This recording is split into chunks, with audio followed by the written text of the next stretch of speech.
On behalf of Indian Films and Television Directors Association, I welcome you all for this very important press conference. And it's not only the directors who are here. It's been organized by FTIDA. We have producers here.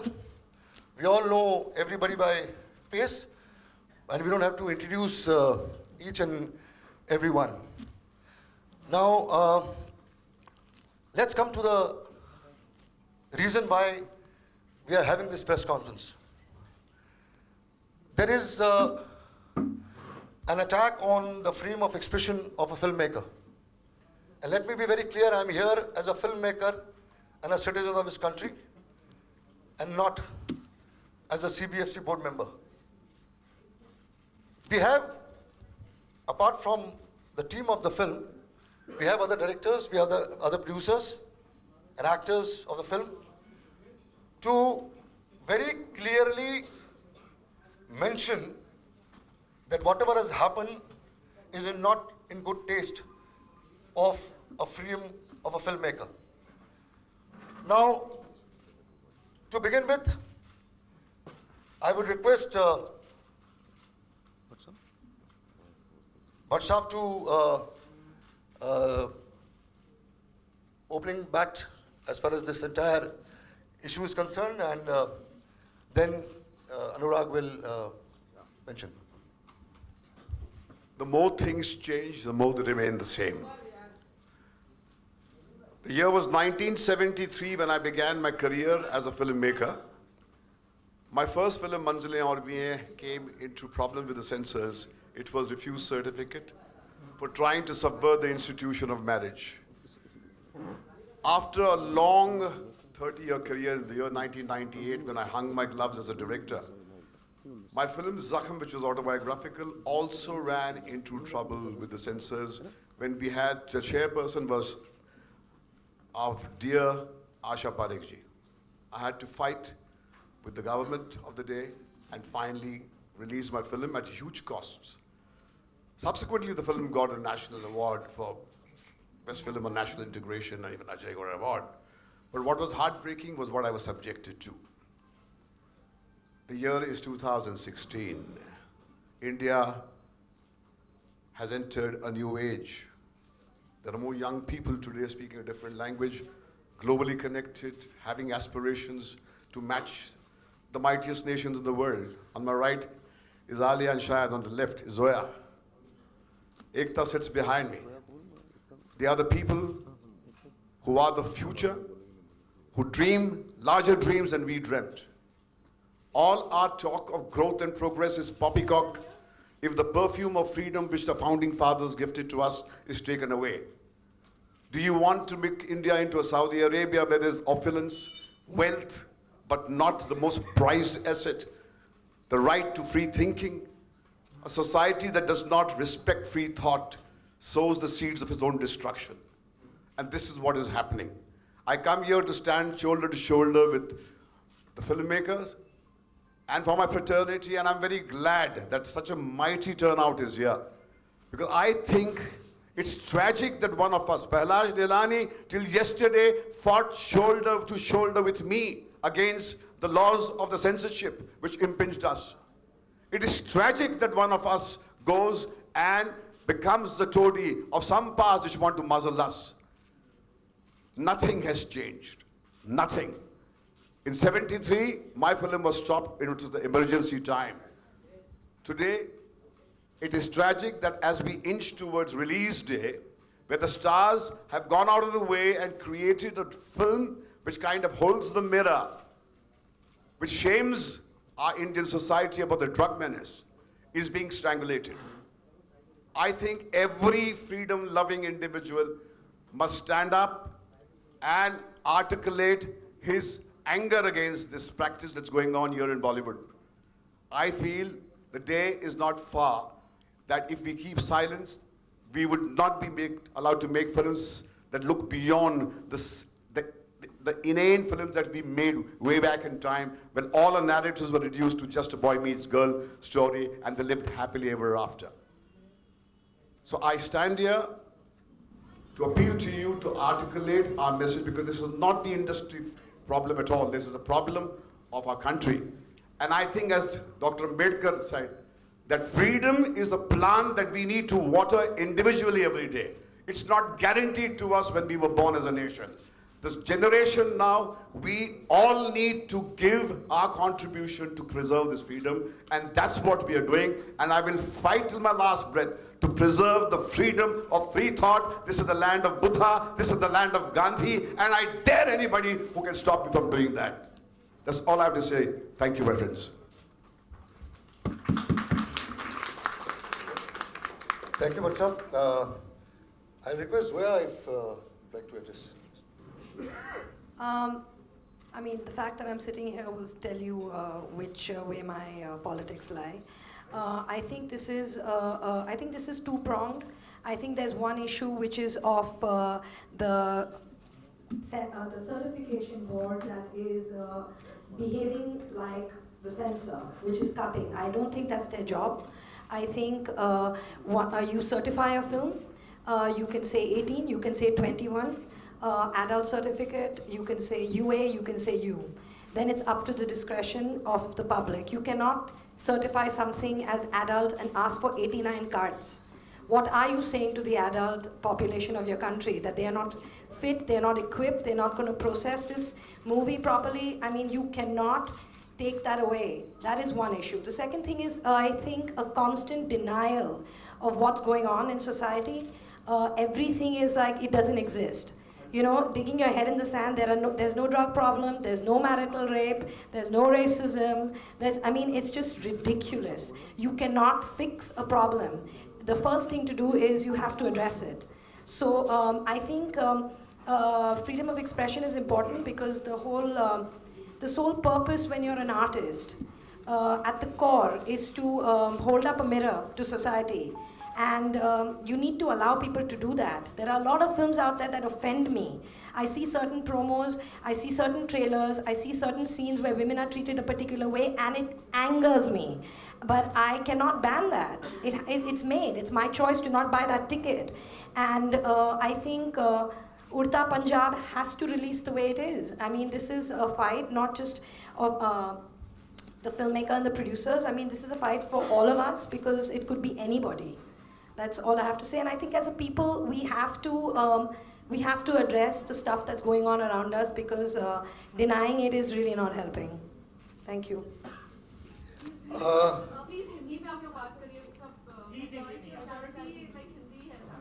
अगर पहले बोल दिया होता तो हिंदी में ही बात करते। Okay नहीं, हमारे पास प्लेयर्स बहुत है, चिंता मत करो, हिंदी वाली नहीं।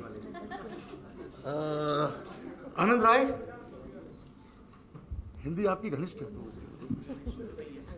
नहीं, मेरे से बेहतर लोग हैं यहाँ एक्सप्रेस करने के लिए, बट हाँ, मैं इतना ज़रूर बोलूँगा कि मुझ पे इतना शक स्कूल में भी नहीं किया गया था जितना अब किया जा रहा है। डरा दिया है हमें, मतलब बेसिकली अगर मैं बोलूँ तो। पर द ओनली थिंग इज़ कि थोड़ा सा विश्वास रखिए, रिस्पॉन्सिबल लोग हैं, कुछ सोच के इतनी मेहनत करते हैं और फिल्म बनाते हैं, तो शो सम ट्रस्ट, इतना ही मांग रहे हैं। Thank you. Sudhir, Ramesh ji please. I think ये इशू बिल्कुल नहीं होना चाहिए, और जब हम एडल्ट सर्टिफिकेट मांगते हैं तो फिर उसमें कट्स की कोई बात ही नहीं होती, कोई गुंजाइश ही नहीं होनी चाहिए। आई थिंक देश की जनता बहुत समझदार है और वो जानती है कि वो क्या देखना चाहते हैं, तो इस चीज़ पे डिस्कशन भी नहीं होना चाहिए मेरे ख्याल से। तो Rahul, I think the cinema which we make today is about the society and what happens in the society. We do not create and we do not imagine facts and put them in. I faced similar situation when I made Parzania, and it's tough. And I think the censor board, whoever is, and whatever be the modus operandi of whether they are going to give certification or any such thing like that, they should definitely keep an open mind and not be moral schools and judgments over here. It should be clean and clear that let the society decide what they want to see. Sudhir. हाँ, अंग्रेजी में कहते हैं ask not for whom the bell tolls, it tolls for thee। तो घंटे जो बज रहे हैं वो हम सबके लिए बज रहे हैं, और ये सेंसर बेल आज जो चौबे के लिए बजी है वो हम सब के लिए बजेगी, और हम सब जो अपने ज़माने को थोड़ा दर्शाना चाहते हैं अपनी फिल्मों में, तो बहुत अच्छी बात है कि हम सब आज साथ खड़े हैं। ये एक शुरुआत बहुत अच्छी है, क्योंकि अकेला लड़ना, अगर अकेले इसने फिल्म बनाई होती तो अकेले कहाँ जाता। तो ये मेरे ख्याल से बहुत अच्छी बात है। और एक कहीं जो हो रहा है उसमें मुझे कुछ बहुत एक्स्ट्रा नॉन कॉन्स्टिट्यूशनल, अनकॉन्स्टिट्यूशनल, जो भी शब्द हो, क्योंकि संवैधानिक एक संस्था है ये जिसका नाम सेंसर बोर्ड है, और उनका काम कुछ दायरों में काम करना है। तो नाम उसका सेंसर बोर्ड तो है नहीं, central board of film certification है, वो काम सेंसर बोर्ड का कर रहे हैं। तो हम उनको बार बार भूल के बोलते रहते हैं सेंसर बोर्ड, तो उनको सर्टिफाई करना उनका काम है, वो करें। नहीं तो मुझे कुछ आनंद की तरह मुझे भी लगा कि स्कूल का जो एक बहुत सख्त प्रिंसिपल होता था वो घूम रहा है, कब थप्पड़ मारेगा, किसी दिन तो हो सकता है तुमने फिल्म बनाई हो ये लो, ऐसा कुछ हो। तो ये कुछ अजीब सा माहौल है। और 18 साल की लड़के लड़कियां हैं, और ये जो अब हो चुका है ये एक्चुअली क्वाइट फ्यूटाइल है, ये जो हो रहा है जो बहुत, क्योंकि अल्टीमेटली तो उड़ता पंजाब देखी जाएगी, अल्टीमेटली तो नेट पे आएगी, अल्टीमेटली तो हर चीज वो होगी। आप सिर्फ उसको डिले करेंगे, आप नुकसान पहुंचाएंगे फिल्म मेकर्स को, आप नुकसान पहुंचाएंगे वो प्रोड्यूसर्स को। तो आप मैसेज शायद ये देना चाहते हैं कि इस तरह की फिल्मों पे पैसा ना लगाओ, तो आगे आप डरेंगे इस तरह की फिल्म बनाना से। तो आप, भाई मैं तो नहीं डरूंगा, मेरे ख्याल से यहाँ कोई नहीं डरेगा। I'll request thank you. Abhishek, the director of the film. Yeah, it's very important. सबसे पहले तो मैं शुक्रिया अदा करना चाहूँगा आप सबका। Thank you so much for coming here, media आप लोगों का कि आप लोग यहाँ आए। ये हमारे लिए, हमारी फिल्म के लिए, फैंटम में, बालाजी में और मेरे लिए बहुत बहुत खुशी की बात है कितने लोग आज जमा हुए हैं। और जो आनंद साहब ने कहा, सुधीर भाई ने भी कहा डर के बारे में, माहौल डर का हो गया है। इनफैक्ट 2 दिन पहले की बात है जब ये बात मीडिया में उतनी फैली नहीं थी और ये मीटिंग्स चल रही थी हमारी सर्टिफिकेशन बोर्ड के साथ, तो मैं इतना परेशान था कि रात को 3 साढ़े 3 बजे मैंने इनको मैसेज किया अपने मित्रों को, विकास को और मधु को, कि यार छोड़ देते हैं, जाने देते हैं, जो हो रहा है, let's release the film with the cuts, because बहुत पंगा हो जाएगा, कौन झेलेगा। नहीं होता मेरे से यार, इतनी हिम्मत नहीं है। कल को रिलीज़ हो जाएगी, फिर कोई खड़ा हो जाएगा, मेरे ऊपर केस कर देगा, आपको परेशानी होगी, फाइनेंशियल लायबिलिटीज़ होगी, क्या है, किसके पास इतना टाइम है सब करने के लिए। चलो रात गई बात गई, अगले दिन जब मैं इनसे मिला तो हम लोगों ने बात की फिल्म के बारे में, और हमें यही एहसास ये हुआ कि यार अगर हम चाहे रिलीज़ हो कट के साथ चाहे ना हो, लेकिन आज अगर हम पीछे हट जाएंगे तो फिर वो दूसरा जितने भी फिल्म मेकर जो आगे फिल्म बनाएंगे वो कोई भी एक पॉलिटिकल फिल्म नहीं बना सकता, कि कोई भी रियल इंसिडेंट पे फिल्म नहीं बना सकता, किसी भी शहर का नाम नहीं ले सकता, किसी भी व्यक्ति विशेष के बारे में कुछ कह नहीं सकता। तो ये तो मतलब फिर बहुत ये मॉरली मुझे बहुत गलत लगा, और सिर्फ यही वजह है कि at great personal risk, at great financial risk that Ekta is bearing, that Phantom is bearing, at great personal risk that Anurag has taken, not just as a producer but a friend and a fellow filmmaker. ये सारे लोग जो आज जमा हुए हैं, इससे हमको बहुत बहुत encouragement मिला है, और हम ये चाहते हैं कि we are just going to stand up for what is right and what is rightfully ours. Thank you. I request Shahid to speak. Shahid. First of all, good afternoon to everybody here, and again thank you for being here. मैं ज़्यादा वक्त नहीं लेना चाहूँगा। I think यहाँ पे जितने भी प्रोड्यूसर्स और डायरेक्टर्स हैं मुझसे बहुत ज़्यादा क्वालिफाइड हैं और इस परेशानी से कई बार गुजर चुके हैं। मैं सिर्फ यही कहूँगा कि we live in the age of information and technology, और अगर हमारे जनरेशन को, यूथ को इन्फॉर्म्ड रहने की इजाज़त नहीं है तो शायद कोई परेशानी है। The youth has the right to know that drugs are a menace.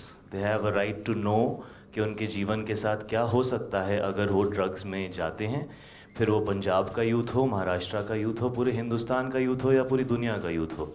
ये फिल्म जो मैसेज दे रही है उस मैसेज को सपोर्ट करने की ज़रूरत है, और ये film it's kind of become the face of a fight जो कई सालों से चल रही है। कि लोगों को एक्सप्रेस करने का मौका दिया जाए। शायद इसीलिए 2016 में हम यहाँ खड़े हैं, बिकॉज शुरुआत में ही अगर एक्सप्रेस करने का मौका नहीं मिलता तो ये दिन ही नहीं आता। So let's make sure we stick to what this country stands for and what everybody here is trying to fight for. That's it. Thank you Shahid. Before Anurag से पहले कि बोले इफ्रिटा की तरफ से और मैं मुकेश जी की भी परमिशन लूँ गिल्ड की तरफ से और इम्पा की तरफ से और दूसरे प्रोड्यूसर्स एसोसिएशन की तरफ से जो जिनका सब लोगों का support IFPTC Ramesh ji is representing the organization, producers organizations and directors organizations. Everybody is part of this concern towards this film. क्योंकि हमें लगता है कि ये फिल्म उड़ता पंजाब की बात नहीं है, बट एक पूरे क्रिएटिव फ्रीडम की बात है, इंडस्ट्री की बात है। हम डिमांड करते हैं आज कि हाल ही में अभी फ़िलहाल 1 घंटे पहले पहलाज जलानी जी ने कहा कि ये फिल्म जो है किसी पॉलिटिकल पार्टी ने फंड की है और डायरेक्टर जो हैं अनुराग कश्यप जी को पैसे दिए गए हैं ताकि वो पंजाब में पंजाब की बदनामी करें। हम इस स्टेटमेंट को कंडेम करते हैं, पूरी ज़ोर शरोर से इसको कंडेम करते हैं और हम डिमांड करते हैं एक apology from Pahlaj Jalani that it's not an insult to Anurag or the entire team or Ekta, Balaji or anybody for that matter. It's not an insult to one individual. ये इंसल्ट पूरी film industry के लिए है, ये सारे producers की insult है, सारे डायरेक्टर्स की इंसल्ट है और पूरी इंडस्ट्री की इंसल्ट है। तो we on behalf of IFTDA and the producers association demand an apology from Pahlaj as soon as possible. Over to Anurag Kashyap. नहीं, हम लोग इस अनफॉर्चुनेट कि हमें यहाँ पे बैठ के जस्टिफाई करना पड़ रहा है कि हम जो है फिल्म बनाते हैं, हमें अपनी इंटीग्रिटी जस्टिफाई करनी पड़ती है, हमें अपनी ऑनेस्टी जस्टिफाई करनी पड़ती है, हमें अपनी ईमानदारी जस्टिफाई करनी पड़ती है। हमें ज़्यादा ऐसा लगता है कि हमें हर स्टेज पे हर चीज़ के लिए एक सर्टिफिकेट चाहिए। जब तक हमारे पास वो सर्टिफिकेट नहीं हो, गवर्नमेंट अप्रूव्ड स्टैंप नहीं हो कि मैं ईमानदार आदमी हूँ, मेरा फिल्म मेकर हूँ, मैं कोई इंटेंशन नहीं है, मैं किसी पॉलिटिकल पार्टी के साथ नहीं हूँ, मैं सिर्फ एक फिल्म मेकर जो इतनी दूर से आया था यहाँ पे सिर्फ फिल्म बनाना है। हम मुझे नहीं मालूम था कि हम लोग को इतने पहाड़ खोदने पड़ते हैं, इतने समुंदर पार करने पड़ते हैं। लेकिन यहाँ पे आने के बाद जब पहली फिल्म बनानी शुरू की तभी समझ में आ गया था कि हाँ, जब बहुत ही इनोसेंस में मैंने एक फिल्म बनाई थी ब्लैक फ्राइडे, जिसको सब लोग बोलते हैं कि अनुराग कभी दोबारा ब्लैक फ्राइडे नहीं बना पाता। इसलिए नहीं बना पाता कि उस एक फिल्म ने मेरा इनोसेंस खत्म कर दिया था। उस फिल्म को निकालने के प्रोसेस में मैं इतना ज़्यादा अवेयर हो गया था कि यहाँ पे आप क्या नहीं कह सकते हो, क्या कह सकते हो, क्या आपको कहने नहीं दिया जाएगा, किस चीज़ के लड़ना पड़ेगा। उस एक फिल्म ने मेरा पूरा इनोसेंस ख़त्म कर दिया था। तब से मेरी लड़ाई रही अपने आप से कि मैं उसको वापस पा सकूं, जो आया नहीं कभी। और ये जो है हम लोग उसके बावजूद कोशिश करते रहते हैं कि हम फिल्म करें। फिल्म जब बनाते हैं तो हाँ ठीक है, मैं एक तरह की का सिनेमा जो मैं देख सकता हूँ, बना नहीं पाता हूँ, वो मेरी शॉर्टकमिंग है, वो मेरी मजबूरी है या मुझे समझ में नहीं आता, मैं देख सकता हूँ, मैं बना नहीं पाता। बनाऊंगा तो मुझे मालूम है कितना नुकसान होगा सबका। लेकिन हम जो फिल्म बनाना चाहते हैं, जो हम लोग जो चीज़ें हमें अफेक्ट करती हैं, जो चीज़ें हमें झकझोरती हैं, जिसको हम पर्दे पे डालते हैं, या कई बार झकझोरने की भी ज़रूरत नहीं पड़ती। मतलब कई बार ऐसा हो सकता है जस्ट हम किसी चीज़ को सबवर्ट करना चाहते हैं। हम कई बार किसी चीज़ को एक उल्टा कान पकड़ के भी देखना चाहते हैं कि सिस्टम इसको घुमा के देखें तो कैसा होगा। हमें वो भी हक होना चाहिए, हमें सबवर्ट करने का भी हक होना चाहिए। और जब तक हम वो नहीं करेंगे, मुझे नहीं लगता कि हम किसी तरह का प्रोग्रेस यहाँ कर सकते हैं। और ऐसे में हम लोग की अपेक्षा रहती है, चाहे वो INB मिनिस्ट्री हो, चाहे सरकार हो, और ये मैं पार्टी विशेष की बात नहीं कर रहा हूँ, ये हमारी लड़ाई सिर्फ अभी के उससे नहीं है, हमारी लड़ाई सेंसरशिप से बहुत समय से चलती आ रही है। ये हमेशा जो है सब लोग उसको जो है एक किसी एंटी पर्टिकुलर पार्टी का एंगल दे करके उसको एक बहुत बड़ा खेल बना दिया जाता है और हमारी बात को कभी सीरियसली लिया नहीं जाता है। तो it is not that. Now the thing is, हर बार जब एक नई गवर्नमेंट आती है, हर बार जब एक नया INB मिनिस्टर आता है, हर बार, चाहे वो एक ही सरकार में 2 बार क्यों ना आए, हमारे अंदर एक नई होप आती है, शायद ये आदमी हमारे साथ होगा, शायद ये आदमी हमारी बात समझेगा। ये हमारे साथ हर बार हो चुका है। और सबसे बड़ी बात इस बार ये हुई थी, when we got the new MOS came down to meet us, that had not happened. It gave us a lot of hope, Mr. Rathore came down to meet us. It gave us a lot of hope. When Mr. Prahlad Nehlani was made the censor board chairman, Bhatt साहब खुद बोलते हैं हमारे अंदर के बीच का आदमी chairman बना है. It gave us a lot of hope. We had no idea where we were heading. We had no idea that कि हमारा ये हाल हो जाएगा कि पिछले 2 सालों में जितनी फिल्में ट्राइब्यूनल में गई हैं वो रिकॉर्ड नंबर है एज कम्पेयर टू उसके पहले जितनी फिल्में ट्राइब्यूनल में जाती थी. मतलब ऐसा कभी हुआ नहीं. मतलब क्या हमारी फिल्में इन पिछले 2 सालों में इतनी ज्यादा मतलब बद से बदतर हो गई कि हर फिल्म को ट्राइब्यूनल में जाके क्लियर होना पड़ता है, या फिर हम लोग किसी एक ऐसी फोर्स के साथ डील कर रहे हैं जो वहां पे बैठ के अपनी मनमानी कर रहा है. और ऐसा क्यों है कि जो फिल्में आगे जा रही हैं वो या तो एक बहुत ही कहीं से कुछ वो या तो कोई अदर लैंग्वेज की फिल्म हो, हिंदी के कुछ 4, 5, 6 आइडेंटिफाइड पीपल हैं उनकी फिल्में जाती हैं उस लेवल तक. उनकी फिल्मों को प्रॉब्लम होती. क्यों? क्योंकि ये वो लोग हैं जिनका अपना माइंड है, ये वो लोग हैं जो अपना एक पॉइंट ऑफ व्यू रखते हैं, और ये वो लोग हैं जो डिबेट करते हैं, जो आंख मूंद करके बात नहीं मान लेते हैं. तो उनको बहुत ज़्यादा ट्रबल होती है. और बाकी जो लड़ते हैं उनको किसी तरह बुली करा के डीले करा के एक प्रोसेस बन गया है कि फिल्म को इतना डीले करो कि रिलीज तक के पास तक पहुंच जाए. झक मार के फिल्म मेकर को हमारे सारे कट्स एक्सेप्ट करने पड़ेंगे, उसको झक मार के प्रेशर में आके, फाइनेंशियल प्रेशर में आके उसको सब लेना पड़ेगा और फिल्म रिलीज करनी पड़ेगी. और इस तरह का जो एक बुलिंग एटीट्यूड है जो बहुत समय से चला जा रहा है और उसको डिफेंड करने के लिए इतने सारे झूठ का सहारा ले जा रहा है. वो हर बात पे झूठ होती है. उनको हम यहाँ पे आज सुबह बहुत सारे नए एलिगेशंस पहला जी ने दिए. उन्होंने पहली चीज जो बोली कि मंडे को उनका वो रेडी था सर्टिफिकेट और हम में से कोई लेने नहीं आया. हमने कल एक लीगल लेटर उनको भेजा था जो उनके ऑफिस ने खुद उनके ऑफिस ने साइन करके एक्सेप्ट किया. ये legal letter for him to give us the official statement. ये उनके ऑफिस ने साइन किया. इसकी कॉपी है सबके लिए. Will give you a copy of it. यही बता रहा, ये वो आदमी है जो जिनको जब पकड़े जाते हैं उनको समझ में नहीं आता है तो धड़ बिना सोचे समझे मुंह से एक के बाद एक उनके झूठ निकलता रहता है. हमें ऐसा आदमी नहीं चाहिए जो हमारे सेंसर बोर्ड का चेयरमैन हो. It is meant to be a certification board. It's not meant to be a censor board. We want someone we can put our point across with, and we don't want to cut our films. Fact कि जब हम अपनी film edit करने के बाद, इतना time लगाने के बाद, जब सेंसर बोर्ड में या सर्टिफिकेट, हमें सेंसर बोर्ड ही बोलना ज़्यादा अच्छा है, में डालते हैं तो हमारी तरफ से वो डेफिनेटिव फिल्म होती है. वो फिल्म हम रिलीज करना चाहते हैं इसलिए हम डालते हैं. हम सर्टिफाई करने के लिए डालते हैं, ना कि कोई आए और हमारी फिल्म को काटना शुरू करे. हम लोग कहीं ना कहीं हमारी एक जिम्मेदारी है जो हम समझते हैं. हम लोग ऐसे ही नहीं उठ के खामखा कोई फिल्म बना दे रहे हैं. और मैं तो बल्कि ये भी कहूंगा, मैं तो सेंसरशिप के इतना खिलाफ हूं कि अगर कोई उठ के खामखा भी फिल्म बनाए तो उसको भी अलाउड होना चाहिए. बिल्कुल अलाउड होना चाहिए, क्योंकि वो उस फिल्म को रिजेक्ट करने का हक जो है ऑडियंस को ही होना चाहिए. मुझे कोई वाहियात फिल्म नहीं देखनी, मैं नहीं देखने जाता, मैं नहीं टिकट खरीदता. लेकिन इसका मतलब ये नहीं कि जिस फिल्म को मैं सोच रहा हूँ कि यार ये क्या बेहुदा फिल्म है वो रिलीज ना हो. उसको उतना ही हक है फिल्म रिलीज करने का जितना मेरे को लगता है कि नहीं, मेरी फिल्म में कोई सेंस है, मैं अपनी फिल्म रिलीज कर रहा हूँ. उसमें और मुझ में कोई फर्क नहीं होना चाहिए. और ये जो लड़ाई है, ये जो हक की लड़ाई है, ये हमारे फ्रीडम ऑफ एक्सप्रेशन की लड़ाई है. हम किसी एक चीज को एक्सप्रेशन कहें और दूसरी चीज को एक्सप्रेशन ना कहें, इस तरह का भेदभाव भी नहीं होना चाहिए जो हर समय आ जाता है. कि और जो लड़ाई को इस तरह से इंटरप्रेट किया जाता है कि हम कोई पॉलिटिकल फिल्म के लिए लड़ रहे हैं तो हम जो है दूसरी फिल्म को नीचे गिरा देते हैं. अरे वो तो सेक्स कॉमेडी थी. क्यों भाई? दोनों फिल्म कहीं ना कहीं मेरे लिए एक ही क्वेश्चन में, हमारी सेंसिबिलिटीज अलग अलग हो सकती हैं. हम हर तरह की फिल्म देखना चाहते हैं, हर तरह की फिल्म की ऑडियंस है, हर तरह की फिल्म ऑडियंस को वो राइट दो ना रिजेक्ट करने का. वो राइट एक आदमी कैसे बैठ के डिसाइड कर सकता है पूरे देश की मोरालिटी? मेरी मॉरल बाउंड्रीज हो सकता है छोटी हो, उनकी मॉरल बाउंड्रीज हो सकता है ज़्यादा चौड़ी हो. और हमें क्यों नहीं हक है हम अपनी अपनी मॉरल बाउंड्रीज खुद तय करें? So that's the whole thing, and it's also to register a protest that the kind of the way Mr. Nehlani has been dealing with it, it is not just distressing, it's financially distressing on us. It is literally breaking our backs and confidence. A lot of producers and studios are not attempting to encourage and go out and support a cinema that makes sense to a whole lot of us. Is because of the attitude of a man sitting up there.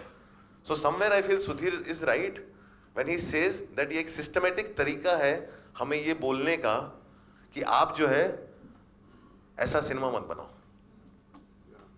And we want our right to do that. And that's why we're all sitting here. Ashwini Chaudhary, the General Secretary of IFFTDA, a filmmaker director.